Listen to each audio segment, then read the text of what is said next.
Welcome to Let Me Fix This. Enjoy the video. Use 3 ripe avocados, 1/4 cup finely chopped onion, 1 jalapeno, 1 lime, and 1/2 teaspoons salt. Wash and dry a sturdy mortar and pestle. A 1.5 to 2 pound stone mortar works well. Halve and pit the avocados, scoop into the mortar, and reserve skins for presentation if desired. Finely chop onion and jalapeno to about 1/8-inch pieces for even texture. Have a small bowl of room temperature lime juice ready and measure spices before you begin mashing. Press the pestle into the avocado in a rocking motion to break the flesh into a creamy mash. Start slowly to avoid splatter, using the pestle edge to press and the round face to grind. Work from the bottom upward.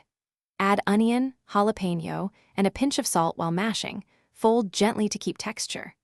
Grate and zest and squeeze 1 lime for 1 tablespoon juice to preserve color and add acidity.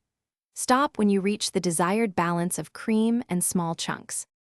Taste and adjust with up to 1/2 teaspoon more salt and 1/4 teaspoon cumin if desired. Stir in 1 to 2 tablespoons chopped cilantro and 1/4 cup diced tomato only if you want extra moisture. Adjust lime again after additions. For chunkier guacamole, stop mashing when small pieces remain. For smooth, continue 30 to 45 seconds. Transfer to a serving bowl and garnish with reserved avocado skins.